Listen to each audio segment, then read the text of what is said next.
la création de OneNote, moi je vous suggère de toujours aller sur le site Office 365 pour faciliter les choses.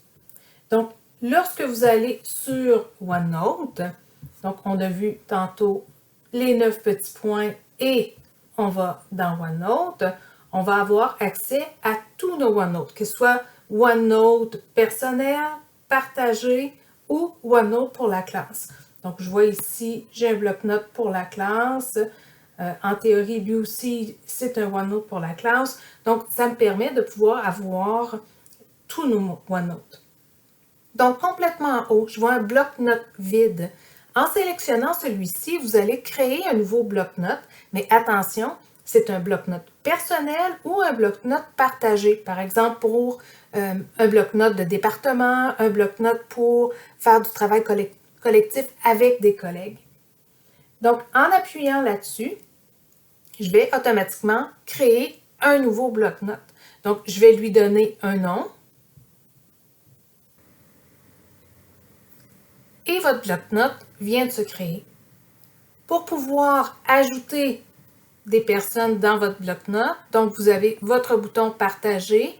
Vous pouvez gérer les accès ou partager l'ensemble du bloc-notes comme on partage un document normal sur le OneDrive. Donc ici, vous allez venir taper les noms. Pour partager un OneNote, il faut absolument que les personnes font partie de votre institution. Donc, si c'est une personne qui vient d'une autre institution, comme une université ou un autre cégep, à ce moment-là, vous ne pouvez pas les ajouter.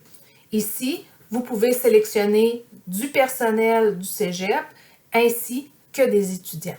Mais vous devez y aller un par un.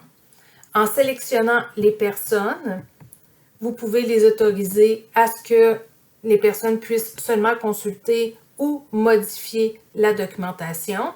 Aussitôt que la personne est sélectionnée, vous pouvez lui envoyer l'autorisation par courriel ou vous pouvez copier le lien pour lui envoyer.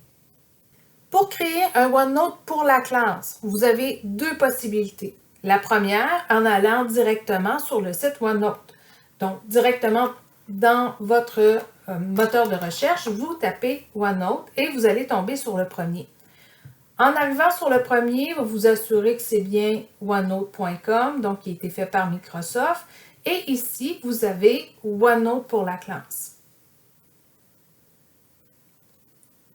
En cliquant sur le OneNote pour la classe, automatiquement, vous rentrez dans votre compte. Donc, vous voyez complètement en haut à droite que vous êtes bien branché à votre compte. Et vous allez pouvoir créer un bloc-notes pour la classe. Donc, en appuyant sur bloc-notes pour la classe, vous allez encore lui donner un nom. Mais aussitôt que le nom, vous allez approuver ce nom-là, automatiquement, vous allez pouvoir ajouter des étudiants, ajouter des enseignants et de créer votre bloc-notes qu'on va faire un petit peu plus tard. La deuxième méthode, si vous avez créé un theme pour la classe, vous avez automatiquement un OneNote pour la classe qui a déjà été créé.